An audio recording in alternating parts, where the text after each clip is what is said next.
All right, cool. My name is Don Bueno, and I have Mr. Taylor Hicks here. His #1 debut album on the Billboard 200, a successful touring career. In 2006, he was the first male winner, right, of American Idol, Las Vegas residency. Second. The second. Okay. Ruben Studdard won, and he's from my hometown as well. Oh, wow. That's kind of. I think I parlayed off of Ruben's ratings, though. Oh, hey, take it where you can get it. You know what I mean? Absolutely. Hey, a win is a win. And you also had a Broadway role in Grease, which I thought was pretty cool. I checked some of that out. There's some footage online. And also a successful restaurant guy. You have an amazing series, State Plate, on streaming services. And a lot of us know you because you're the guy that blew our minds when I saw the set list from 2006 at it was at the Wiltern Theater in Los Angeles. I remember reading the set list and seeing Taylor Hicks and being like, wait, the guy from American Idol is playing with freaking Panic, dude? So thank you so much, Taylor, for doing this. I know we've been kind of chasing each other around. My goal here is just to kind of like get your Panic story. And so I like to start off in the very beginning, before maybe you even knew that you're going to be a musician or whatever, how that started. And so kind of just if you could kind of elaborate for me, how did you find Widespread Panic? Was it a friend? I think you were probably in college. I don't want to speak for you, but just kind of how did that come into your world? I started playing in a band when I was in college at Auburn, and we started playing Mama Goldberg's in Auburn, and obviously I had gone through, the Allman Brothers Rolodex and all of my, my kind of musical journey and kind of my digestion of all of my artists that have influenced me. But then, our set list, my great friends and some of the first musicians that I played with, they were sophomores in college at Auburn, and I think that was probably like probably the fall of 95 is probably when I first heard Widespread Panic. What were you playing in the band? I'm going to interrupt you every once in a while. No, go ahead. I was starting to learn rhythm guitar at that point, but it was mainly just singing and playing harmonica. Okay. And then obviously, we did all the Almonds, and, I kind of gone through a little bit of Grateful Dead at that point. I mean, I was 18, so that 18 floors, I'd only reached 18 floors at that point. So, but it was a whole new world. It was a whole new, it was kind of like discovering the Almonds again. It was just kind of a newer, Southern, a little bit more of a harder edged sound. And then obviously, I went through, their Rolodex and their discography. And then we, obviously we started playing, Pigeons and Stop Go and some of the songs that I actually played with the band at that time, I had never heard the originals. So it was cool because it was like they played it for me, and then we kind of digested it and then played it. And then I got to hear, I got to be open up to some of that music afterwards. And then it was just it was on, kind of like with everybody that's a Panic fan, it just was like the faucet turned on, and it kind of never went off. Were you guys kind of like playing with was it sort of like a hippie frat kind of Southern sort of like very Southern? We did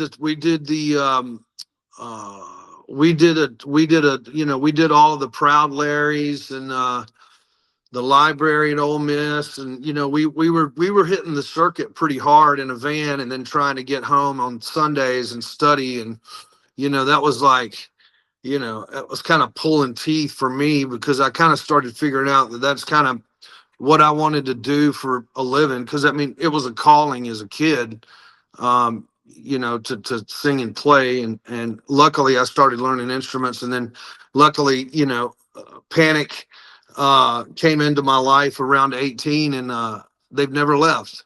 What was your first tape you got as a kid? Because I'm guessing you started off with cassette tapes, right? Yeah, I started off with cassettes. Actually, no, man. I started off with LPs. I started off with records. I would listen to, Ray Charles was probably the root of my musical tree, just from a vocal perspective. And so therefore, like I kind of just it just kind of grew from there. But I started out on records, listening to records, but then I actually wanted to be a DJ. So I actually did the whole, 2 cassette tape, hit the record, tee up the music, no pun intended, and then play the song and then record it together. And I mean, it was like back in the day. So yeah, I mean, I did a lot of work with some records and LPs and VHS. Believe it or not, I got some old VHS footage of what I learned from a stage perspective, like from a visual arts perspective, is some Otis Redding from Dusseldorf, Germany, when the Stack Soul guys went over to Germany. There's a VHS tape that I had. I think it was, I don't know how I got it. I guess I was just asking around, and somebody's parents gave it to me or something. But I went through the whole thing, man. And then obviously it grew into, being able to play harmonica, and unconventionally is how I learned how to play harp. I was kind of an only kid, so I would play. I would learn against air conditioners, like 18-wheelers, airplanes. They were all in the different keys, so that's how I kind of learned how to play harp. Was kind of a very unconventional way of playing harmonica. But then all of a sudden we started getting into the bands, and it kind of just took off from there. Great. Yeah. Thanks. So you kind of found Panic through other friends and musicians in college. You were in a band that was covering their songs, 18, 19, 20. You're developing your skills. You're traveling around the South, playing college bars and having fun that way. And that's in like the late 90s or so. So then, like, had you seen Widespread Panic play in that span? Had they played a show and like you show up and like it's like your first show experience? Kind of help you. I think my first Panic show was Panic in the Streets. Ooh. In 1990, was it? Did they do 2, or did they just do 1?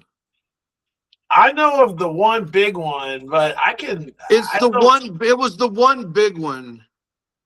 It was either 95 or 96. That was my first. We all drove over from Auburn.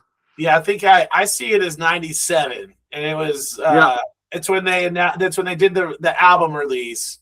I'd listen to their music. I mean, obviously we would all just Okay, so then tell me about Panic in the Streets, dude. Give me a rundown of how that went. Like, where were you? Like, were you on the roof? We were just in the crowd getting after it, and I mean, that was like, it's funny because I played all their music for at least a year and a half on the road. And I had met, I forgot what, is it T. Lavitz? Was T. Lavitz? He played keys with them on, I think, Space Wrangler. And yeah, I'm not sure what else. I ran into T. Lavitz when I was on the circuit. We were doing shows with a band in the South called Kings of the Killerfish. And they were a level above us. And what was the name of your band? Passing Through. All right. And one of the bar owners got mad at us one night, and the next time we played at the bar, out on the sign, he had pissing trough instead of passing through.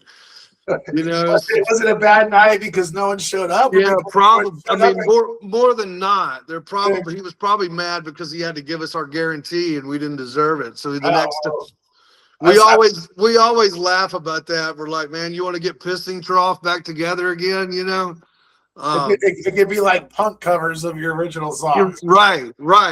Yeah, it was it was, it was a great experience for me, because I started learning how to play live. But back to your point, I had met T Lavitz, and I think uh I think JoJo was like coming on board or something, but I did there was a show in there was JB Acoustic or something that was out on this farm, and we were like, obviously we were like the 11 a.m. band, with like four dudes and one chick out there, you know. It was awesome, and then obviously we kept playing the music for a while. Band broke up, guys got graduated. I went back to Birmingham, started a band, then I moved to Nashville. But all the while, obviously, I think with everybody, I made a lot of really great relationships with my guys that I was in the band with, and a lot of people from college and the colleges around the Southeast that obviously followed Panics from Athens and day one. Yeah, that's one of my favorite things at shows is I could always spot the Southern college dudes at the shows. They're all still there, and thank God. That's how Yeah. it's, you know what I mean? And you know what else too is that all these Panic fans and the kids too, man. It's funny. I was just over in Charleston visiting some friends and doing a charity event, and their kids go to Auburn, and they're going to the Birmingham shows. So it really truly is like a family affair, and obviously I would, with every, fan base, that creates those relationships. And then, like you said, I mean, the music, it's just the cherry on top, and what great fucking music it is. Yeah, I just got back from 3 nights in St. Augustine, and very grateful. The band is amazing. Nick Johnson's killing it. And to be a part of that scene and just to see all the kids, the younger college kids, the old freaking weirdos, and the people So that awesome. I'm like, wait, am I becoming this person that like, is this going to be me in 20 years? Maybe thank God, hopefully it will be. But yeah, so that's pretty awesome. And so I watched an interview where you're hanging out with JB at like a golf event, and you share that your like AOL screen name was Henry Parsons, I think. So right after Idol, I toured pretty extensively, and I'm so blessed to be able to, to be able to hop off that platform, at the time, and catch that break at the time that I did, because it was, I'm going on 24 years in show business. I'm a quarter of a century in show business, and it was awesome. I mean, I had a couple of Beatles moments and stuff, but my tour manager, who did a lot of work with the Wallflowers, and um, he started with Dylan for a little bit, Bob Dylan, and then his son Jacob, and he was my tour manager, and so I had a little bit of Jacob and Bob's camp that kind of cross-pollinated with my camp when I first toured and stuff. So we yeah, it was awesome. I didn't obviously I didn't realize I needed an alias at the time, and my tour manager was like, you might want to get one just in case. And so I was like, put down Henry Parsons. So Henry Parsons was my alias for like 4 years. And I mean, that's kind of how I'm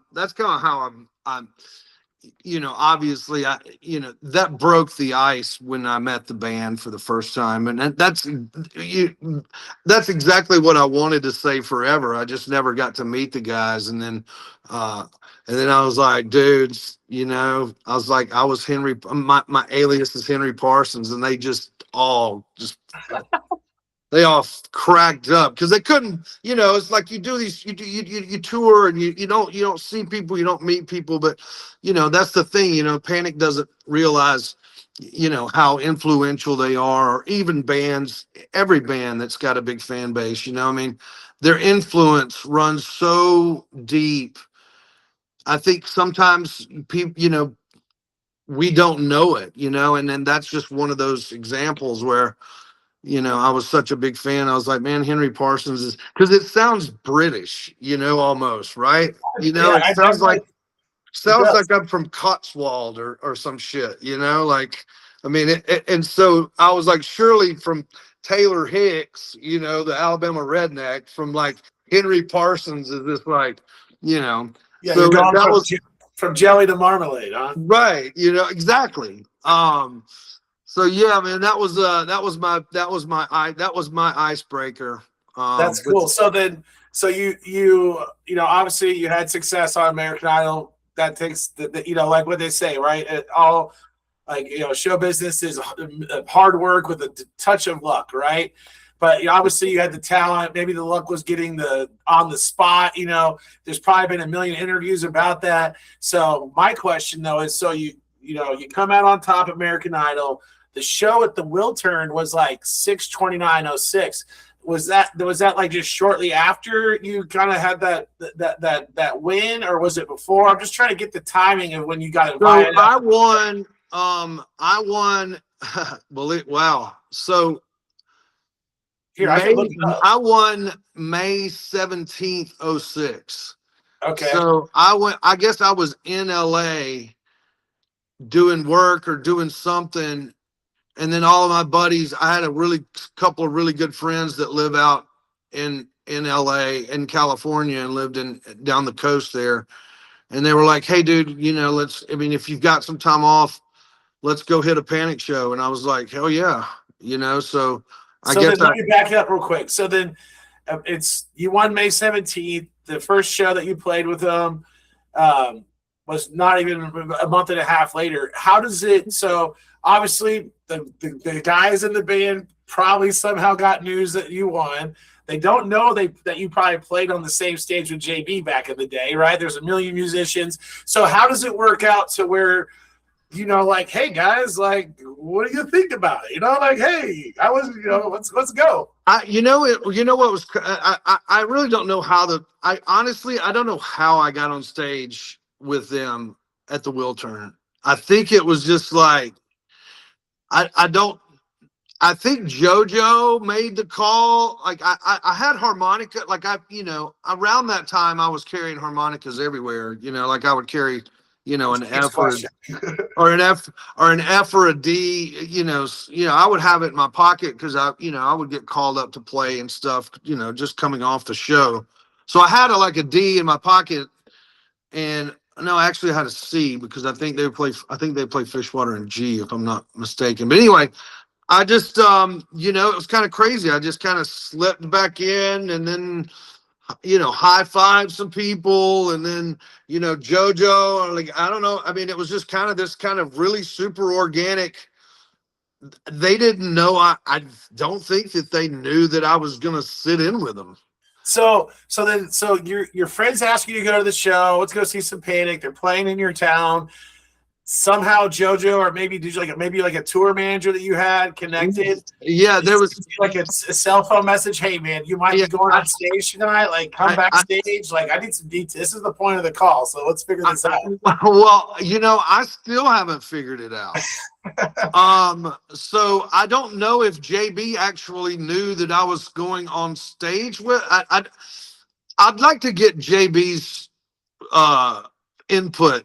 Maybe I could get his ass on the call and he can validate all this, but he's I don't know how it just really kind of organically happened. Everybody was kind of smiling. They were like, and then it was, I guess I got the nod, and then it was like, and you're backstage, like, to the side. Yeah, and they're playing, and then I think Dave, I think Dave was still on the left side. Dave was like, he looked and he was like, yeah, come on, and then it was Fishwater or Bust. And I was not all that familiar with the song Fishwater. I maybe heard it, but it was not necessarily one of my favorites. So when I played with them, it wasn't rehearsed or anything. So I had to really dig in to be able to, to get, but when you're in the same key, it helps, right? But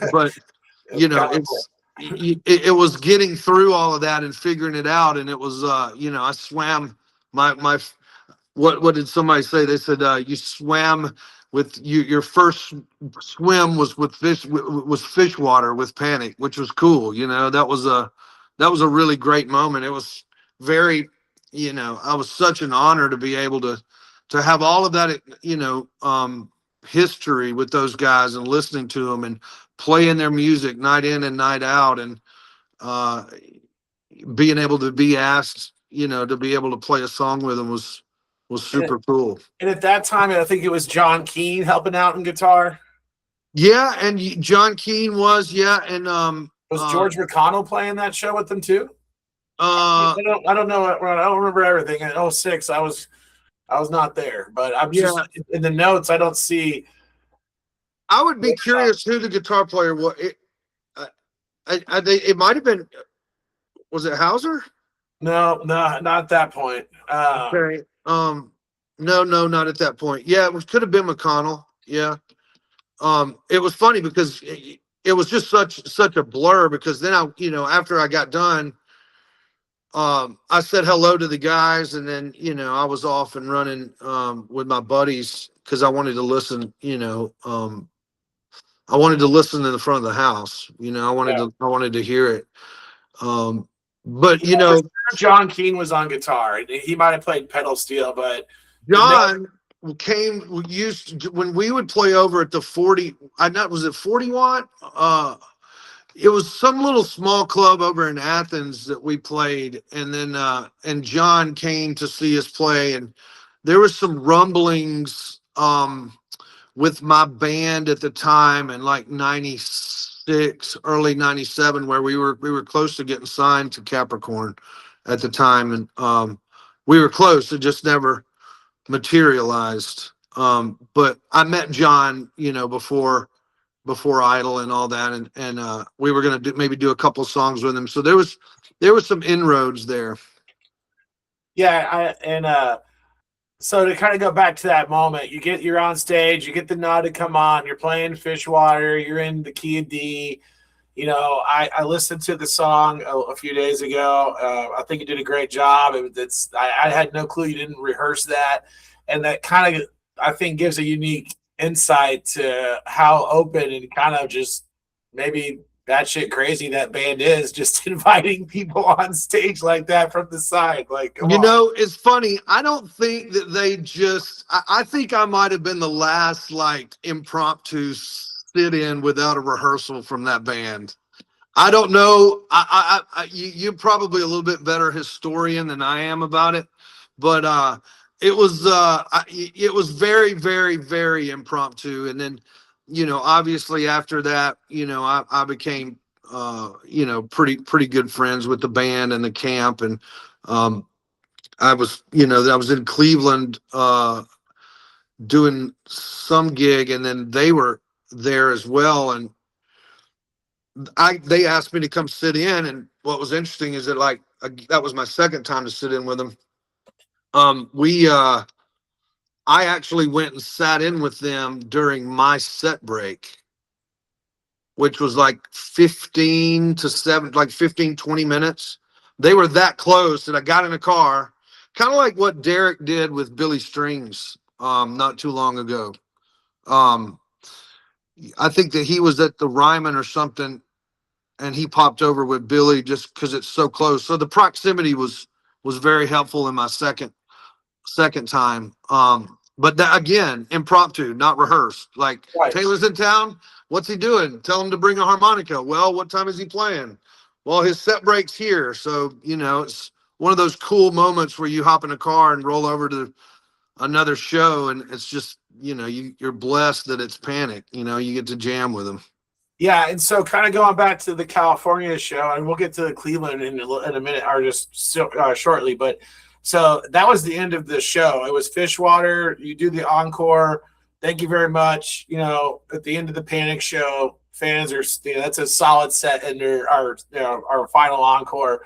One of my favorite songs. They did an amazing version with Nick Johnson in St. Augustine this last weekend. You walk out and you go backstage and hang out, and everyone's just kind of like, I've always wondered what it's like what happens like after the show with the band? Like, give me like if you could paint that picture a little bit, if you remember. Everybody just, I mean, everybody, depending on what their, what their plans are, they'll probably hang out a little bit and then bounce, I mean, that's kind of, I don't think, Works over. I don't think the band hangs around too much now these days. I think they go back to the hotel pretty quickly, unless there's, some family members or friends or something like that. So I don't really know. I don't really know what their MO is. From what I gather, I think back then we hung out for a little while and then they cruised back to the hotel. Cool. So yeah, the next show I saw it was 33107 in State Theater, Cleveland, Ohio. You're playing a show, you take the set break over. I saw Carl Diesel Denson. He did that in New Year's for String Cheese, where he was playing at the Warfield or something like that. And he took a cab over and played a couple songs, went back, and that's kind of cool. Talk about something I think is really neat about that story. That's kind of neat. So Stop Breaking Down Blues. Which I think is a little bit better fit for blues harmonica, than the Fishwater is kind of a, it's got a rhythm to it, but the Stop Breaking Down Blues is, it's a classic. Yeah, it kind of sets you up to take off on that one. I think at that time, McConnell was probably playing with them. That's not the biggest point, but so in Cleveland, Ohio, what was the band that you were playing with at that time that you switched over to? It was my touring band at the time. We might have been doing the House of Blues, and those guys were somewhere. But yeah, I was on tour at the time. Gotcha. And we just crossed paths. And that's just something that I was like, man, one of those moments where it's like a pinch me moment. I get to set break. I get to go sit in with Panic, which is awesome. Yeah. And then, there's a certain sort of, what am I trying to say? Like now you're kind of in with the band. The fans kind of already know you. You've played a couple shows. Now, at that point, to kind of go back a little bit, you saw Panic in the Streets. Had you seen? And there's no wrong answer. I'm just curious because I always want to ask people, what's your craziest Panic show story? Like where did you find yourself? If you want to keep it, PG, X, R. I mean, because I'm a guy who's seen enough shows to realize that, things can get a little wonky. And, if you had any sort of funny stories from later about waking up somewhere or just stuff you saw or. I can't. I mean, I can't. I will not confirm or deny the stories out there of me going to Panic shows. I will not confirm or deny. But I tell you, I did have a funny story though. I was I went to Red Rocks for my first time to see those guys. And because I'd been touring so much, man. Once you're in that rat race, I mean, it's hard to get out because you've got agents that are making money, the band's making money. It's a continuous circle. It's still, obviously it's still prevalent here in this with Panic, to a certain degree. But I was thinking about this particular question because I knew that you were going to ask me this.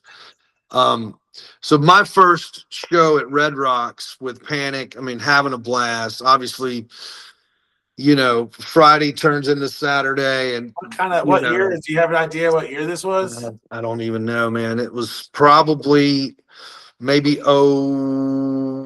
probably 08, maybe 09, 08 or 09 or something.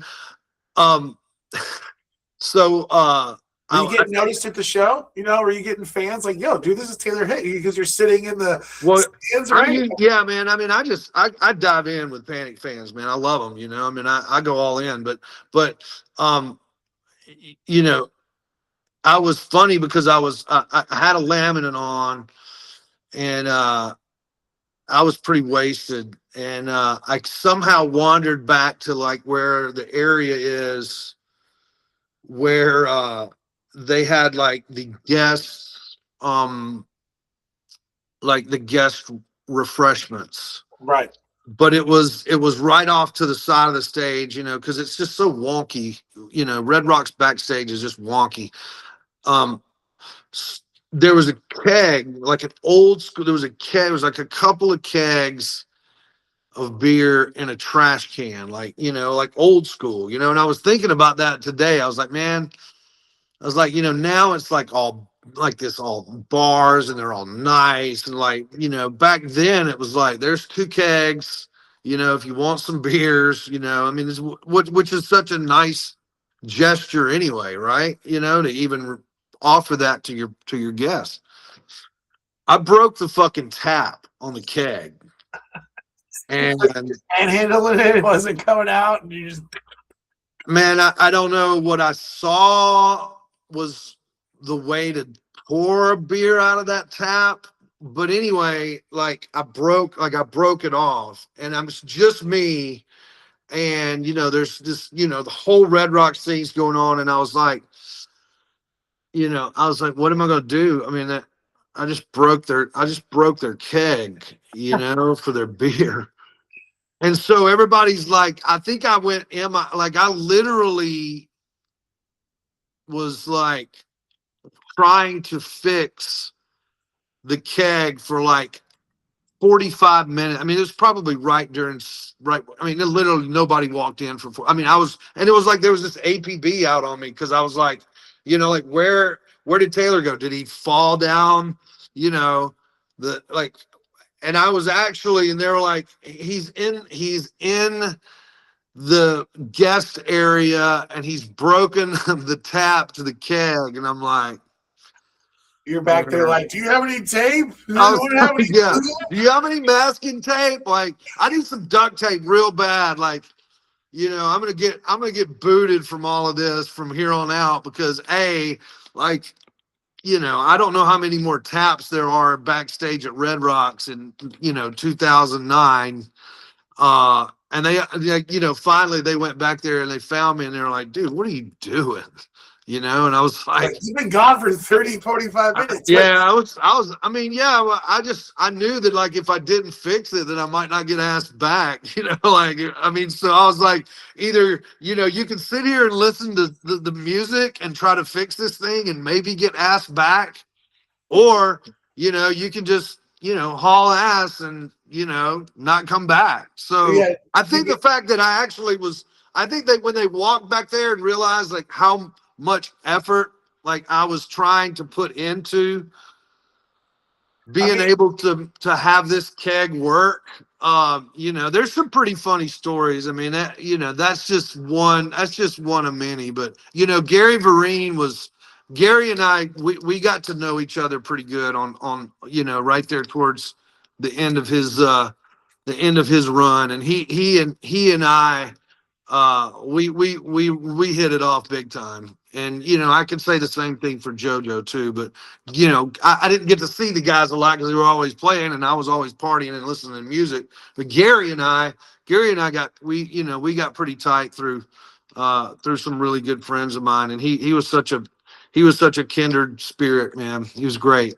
Yeah, and I think, there's something to say about how you have true Panic colors, because you're at Red Rocks, you realize in maybe an altered state of mind that you've broken a keg, and it's very important that we fix this keg, because if anything, you don't want like a little voicemail from JB being like, hey, Taylor, it's really nice knowing you, but I heard you broke the tap and you didn't fix it.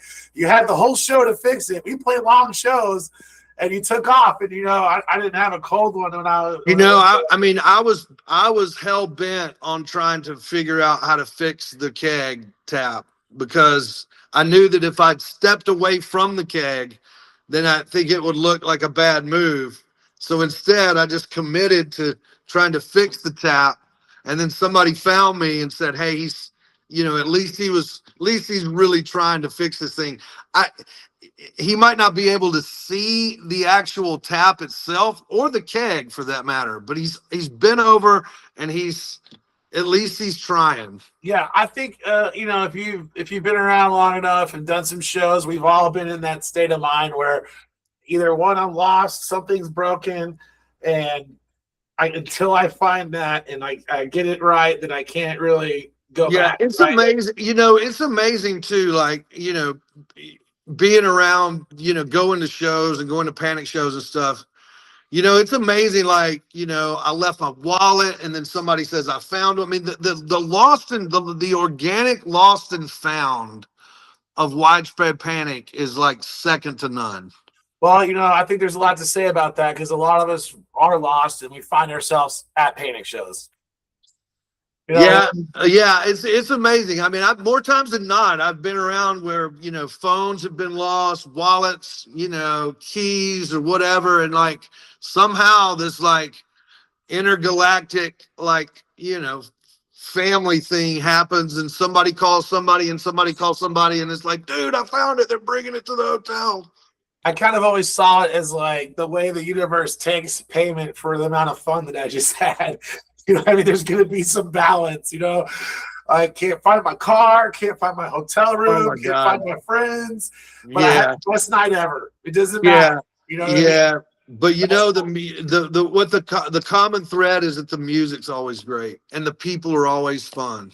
And there's something about there's a lot of great music. You make great music. It's one of those things that's if you like it, then it's valid. And there's no bad music really. That could be argued, and we like to go down that avenue in my channel. But something about the Panic lyrics and the images they paint and the stories they tell are like archetypes in themselves. Yeah, they are. I mean, JB is.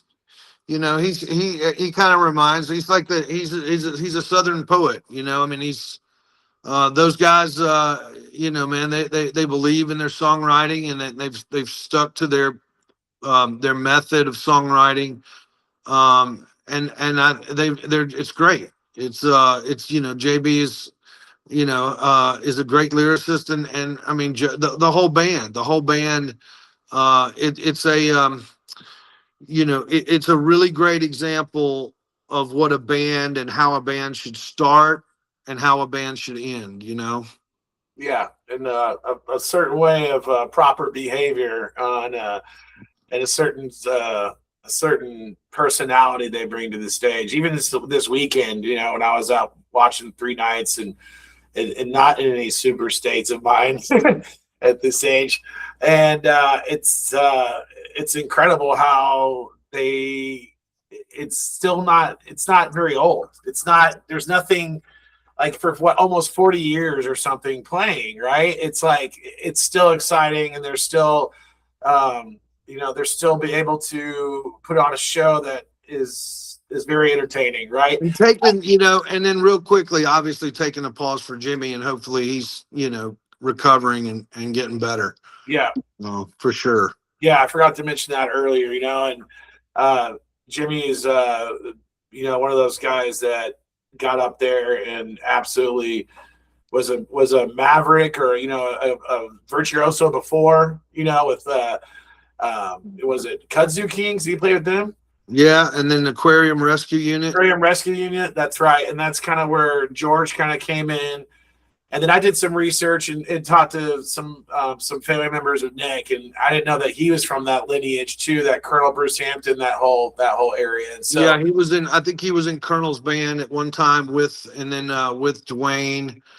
And it's Nick has fit the role very well. And it's funny, I have a really good friend of mine who's a big Panic fan. He was like, well, I just want them both to come back and play and it be like Skinner or something, and I was like, that'd be pretty awesome actually but you never know, man. Look, the gig is Jimmy's, just right. From a band perspective, and being in them, and being around them.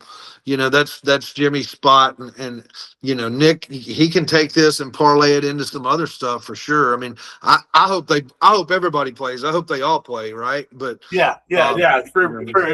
Thanks for saying that. That shows a lot of wherewithal and respect that you've got, and that's where when I've mentioned it and stuff like that, of course, like there's what's fun, what's funny is the amount of, if you go online and read comments and get into the gist of it all, man, everyone, love Jimmy and supports him, wants him to come back, speedy recovery. And then there's like a bunch of people where like, it's everyone's got their opinion and they're pretty heavy on it. But at the end of the day, you go see the band live, and we're just grateful we still get to see these members play. Absolutely. I mean, you and I were talking about before we hit record. These guys have done it so long, and those miles are so long, and even when you do tour in a bus, it's cushy, yeah, but you're still rolling, and you're still catching bumps, and you're still catching the rumble strips, right? And then you wake up in the middle of the night, and and for those guys to have done that as long as they have, and then now to be able to still, I mean, look, the West Coast run, I mean, like, I'm sure that I don't know how it's toured, but I'm sure they'll probably roll a couple of buses. And, at that age, it's like, it's unbelievable that, that they would still want to be able to perform for their fans. And it's not, it's not as less it is as it is. Right.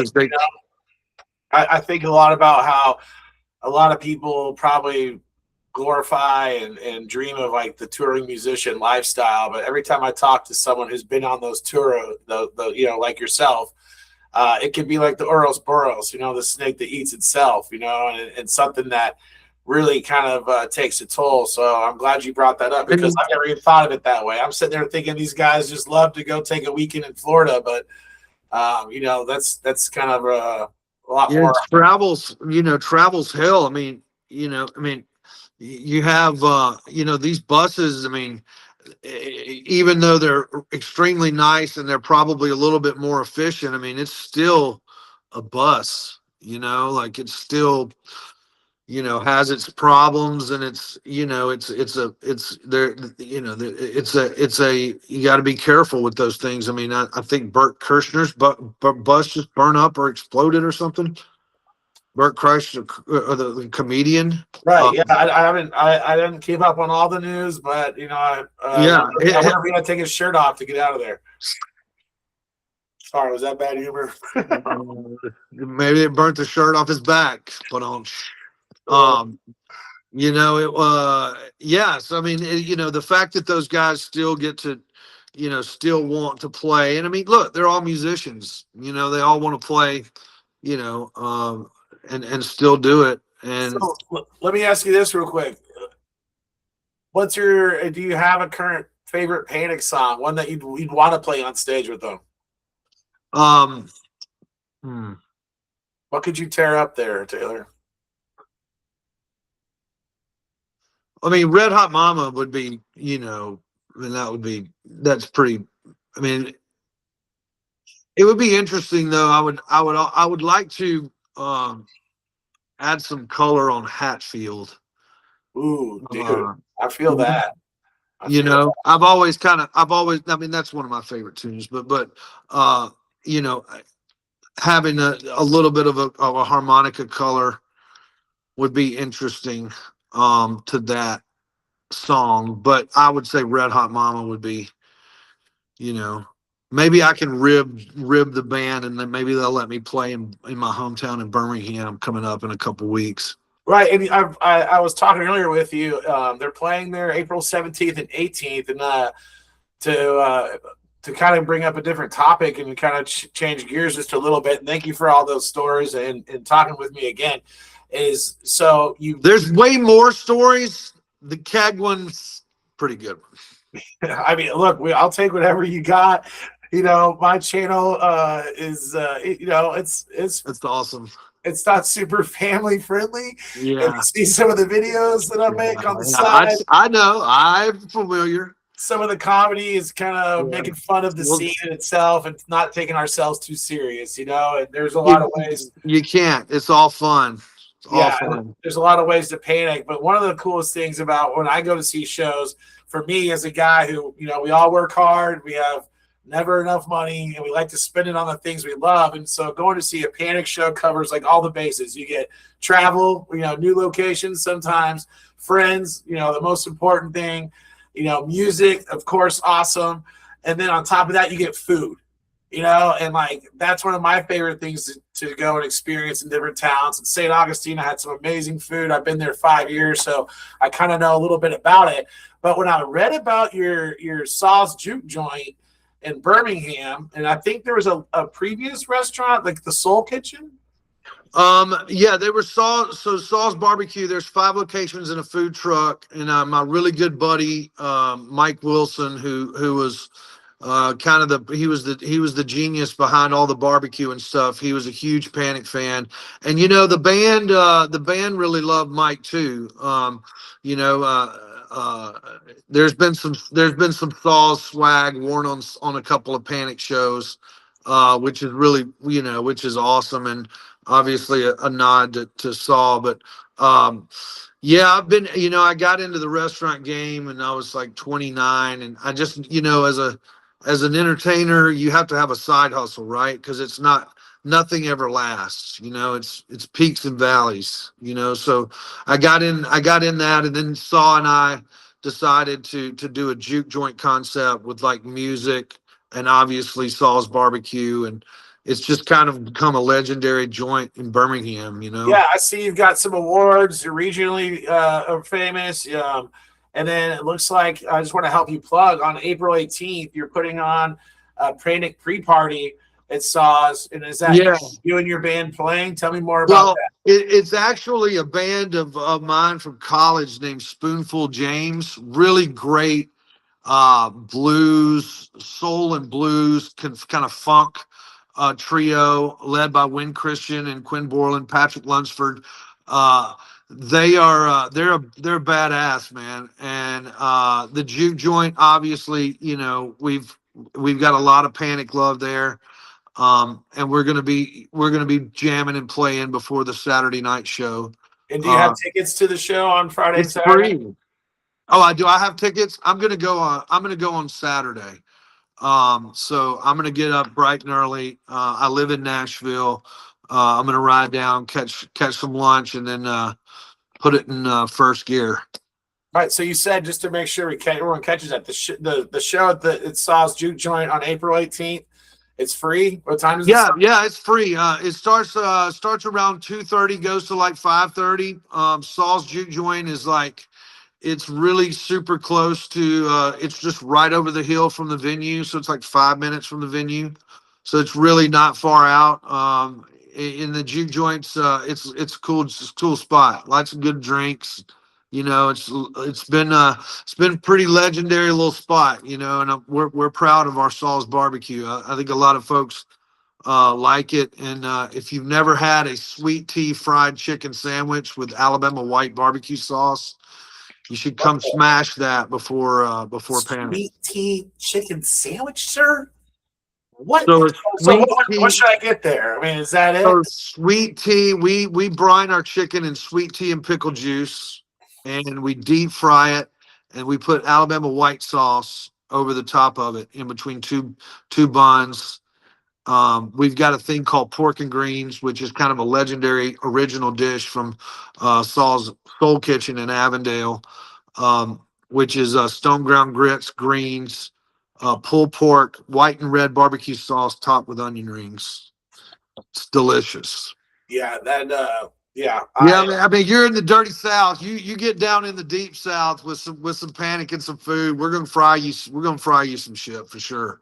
Yeah, they're gonna be fried food and fried brains, Yeah, right. Yeah, yeah. It'll be. I'm looking forward to it. yeah, obviously having all those memories at Oak Mountain, and props to Oak Mountain for being what it is. Did you I catch some saw, shots there? You saw Panic play like yeah, yeah. One of my favorite memories is that, I just happened to be there when the burning down the house thing happened, and I just remember vividly, like, looking at that sea of people and just what a moment that was in my brain, like it was, I so. mean, Hey, tell me, what was the burning down the house moment? Because now I'm not sure if everyone knows what that is that that was so when the show was over at Oak Mountain, there's some sorry about that. There was some you can edit that. So when the show was over, the lights came on and the house music was burning down the house okay? by Talking Heads, and nobody left, and everybody just was in there. It was like this unified front that they were going to sit there, not sit, but everybody was standing and just getting down Gosh, I to. think I had some friends there that were telling me about that. The lights come on, Yeah, it was no it one was left the it was entire a time. yeah, and I remember, like, like that was, I remember, I didn't really understand it, but now that it's kind of become like kind of a legendary little, like, fable and Panic lore. I remember being at that and just looking up and being like, damn, dude, like this, and then burning down the house. I mean, it was wide open, and people, the whole place didn't leave, and they just jammed the whole song, and they had all the lights were on and the music. They cranked the music. It was a moment. It's an awesome moment for me for Panic. That's awesome. Yeah, and like the security's on stage like this, just like Yeah, they didn't, everybody, it was like a moment in time. Everything stood still. Like, nobody kicked everybody out. The vibe of that amphitheater was off the chain. Like, it was, they walked off, house lights, burning down the house from start to finish. Nobody moved. The whole crowd did not leave. that, Like, that gives me the goosebumps. it's awesome, dude. I mean, Yeah, well, it was a moment. that's why it's for Panic. I thought you were going to say something actually burned down. I remember leaving a show at the Verizon Theater in Dallas one year. I don't even remember what year it was because there was a run of shows where who knows when they were. And we come out, and the side of the hill where there's like a levee built for this river was all on fire, and like literally on fire, and smoke throughout everywhere. It was not quite like I you were do telling. remember that. I do remember. I was not there, but I do remember hearing about that. Yeah, it was not as cool as what you're talking about, but yeah, so that's pretty awesome. So yeah, so thanks. There's I could keep going here, and I guess at some point, I kind of We'll do it again. We'll do it again. We'll catch back up. My goal is to, being from Nashville, and having and being obviously in the business and stuff. I want Panic to make their Opry debut. That's my goal. I want to get Panic. I want to get Panic on the Opry.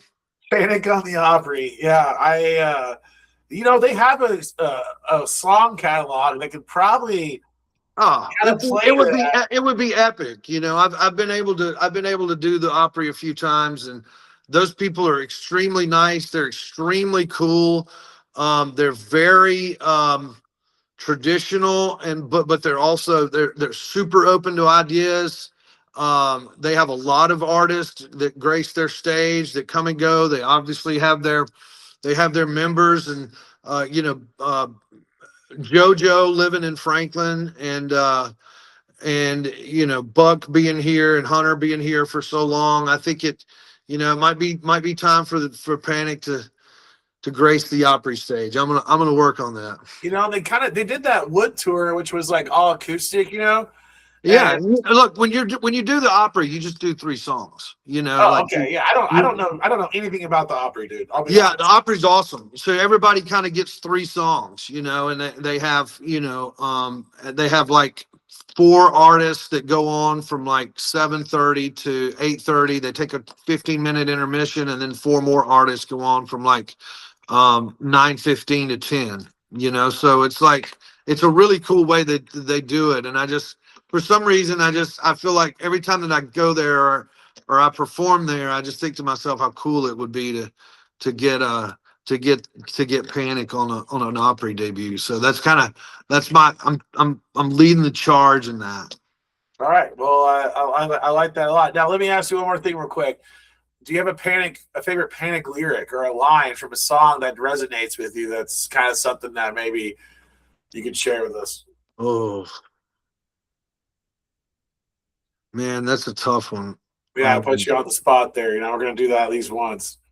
Yeah, it might end up being like the keg that I broke. And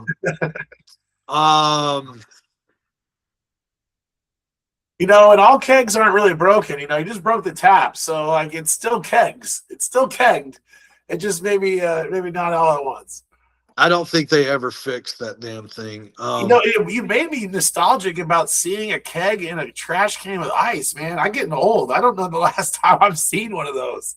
That's exactly what I thought, man. I was like, now that I think about it, it was let me think some lyrics, man, that make or it's like, you're on a drive, maybe you're alone. It's a beautiful day. Driving song, man. That's one of my favorites. Yeah, when he says it's time to move my life again, that's when I get all cheesed up. I'll go with that because you know what? That's what that's what the band's life has been, and that's what my life has been. Very similar to that. They've been moving their lives and moving people's emotions for a long time. Do you think these guys are just going to keep going until the old ticker gives out? How does that work? I don't know. I don't. Not for you, but just your personal opinion. It's it just has to become really, really comfortable for them to be able to make runs. And it's just it needs to be. The older they get, the more comfortable they need to be. They need to be propped up. Well, that's kind of how it's kind of what they're doing. Like everyone, you start off touring as much as you can, getting your name out there. At this point, they sell out. I think most all the shows. There's some venues maybe they're a little bigger, but come the night of the show, it's always full. So they're not like really touring. They kind of make stops maybe twice a month, or maybe a little more sooner during the summer, but. It seems like, if you're in that position, it seems like probably one of the best options you can have where you get to choose your venues, the people show up, make everyone happy. Absolutely. I'm happy that the West Coast folks get a swing, because it doesn't swing anymore. It's like they cherry pick weekends, right? So to be able to make a run, I think everybody should be really excited about that. Yeah, that makes me think. I went and caught fish at the Hollywood Bowl last year in the spring, and I was the only person walking in there on Friday night with the Widespread Panic hoodie. And if you know about the West Coast, dude, wearing that hoodie was like akin to wearing like a Confederate flag or like a MAGA hat at like a fish show out on the West Coast. And as I'm walking in here, okay, listen to this. One of the security guys notices my shirt. He says, dude, Widespread Panic, they put on a fucking sick show here one time. And it, that kind of made my day, and I had a lot of people kind of give me a bad look, but you know what? I'm Panic born and bred, of course, listen to all the music, but I felt like maybe I should have had a better clothing option that night. Well, I was just really surprised that they made the swing, man. I was really, really surprised that they made this, that they're making a run, because there's one thing about setting up. So when you say setting up, so we're setting up at Memphis. So setting up, that's a road term. That's a music biz term. When you set up somewhere, that means you're doing multiple nights. Obviously when you make a run, you're doing, you're moving from town to town, and the fact that those guys are doing a run, that's makes me happy. I'm really questioning my decision-making ability and how bad I can make the decision on making it to Missoula and seeing that show up the Kettle House. That's going to be an epic one, man. You know, I mean, we've got to enjoy our friends so near because you know, nothing lasts forever, right? No, we only got one shot, man. So I really appreciate that. Anything else Rock you on, drop bro. on me before we go? I think we're good, man. I All mean, right. All right, look, I'm Taylor. just a big Panic fan, and hopefully the show goes on forever and the party never ends. Yeah, and I want people to make sure to remember there's a Panic pre-party at Saws Juke Joint in Birmingham, Alabama. Saturday the 18th. You put out some new music last year too, right? Got Porch Swing. That Yeah. one, I think that went platinum. RIA. A little country soul. That's kind of my bag, you know, that's kind of my tricks, country soul music. And I'm really happy that, you know, Chris Stapleton used to send me a bunch of, you know, songs and stuff. And I was like, man, damn, he's got a great voice. He's very similar to kind of what I write and what I've done, you know. So he kind of helped me pave the way for some of the country soul stuff, you know, the Southern. He opened up a lot of doors, you know, genre wise, right? You Well, know, and I've been checking it out and listening to it, and I really enjoyed it. And there's a lot of Robert Randolph's on that record. oh, he There's is. another one. There was another one called. There was another one called. There's Interesting. 19. There was Dance. there's a song called "Six Strings Are Hard on Diamond Rings," and um, Robert's on that. But what's interesting is that I have not released this yet, which is funny because I need to go dig it up. Jojo and Robert and I, and just a killer fucking Nashville band when I was recording record, we did a version of Strawberry Letter 23 What? by Shuggy Otis, and it is it's pretty rad. And I'm that reminds me I need to release that thing because it's Jojo, he's got the clap, wink, wink, wink, wink, you know, and then Robert, you know, does his thing, and that's something that I'm glad you reminded because I want to get that out into some ears because Yeah. it's bitching. When you do release that, let me know, and I can I'll make a post about it and put people onto that as well because that would be unreal to be able to listen to and hear. Yeah, I'll let you. I'll shoot you. I'll shoot you a copy of it. Let you kind of get a little taste of it. You just gotta. I'm gonna embargo it. Yeah. Well, I really appreciate you sitting here and talking about other musicians, man. Love You know it. what I mean? I love those dudes, man. They're all great guys too. You know, I mean, JB's a sweetheart. JoJo, Dave, you know, Dwayne, and you know, all those guys, Gary and Todd. I mean, the whole family. It truly is a family back there. And I just, you know, I mean, just being able to peer behind the curtain for me just a little bit. Everybody is really beautiful people. Well, it's funny too. It just made me realize is that you're a guy who's world famous from like one of the most watched TV shows, right? That is blasted everywhere, and you're getting the famous bugs or jitters when you're going to see Panic, which most people don't even have any idea of who they are. You know what I mean? Like the dichotomy there is kind of cool. Only all we have is what we have, and I'm glad that we have it. Yeah, well, that's awesome, man. Hey, thank you again, Taylor, so Rock much. on, I really bro. appreciate your time. Yeah, and man. I'll have this uploaded here, if not tonight, tomorrow morning. And I thank you again, sir. Awesome. Hey, let's keep in touch with each other. You got my cell phone, bro. I'll when I dig that Strawberry Letter up, I'll send it to you. All right, cool. All right, bro. Hey, have a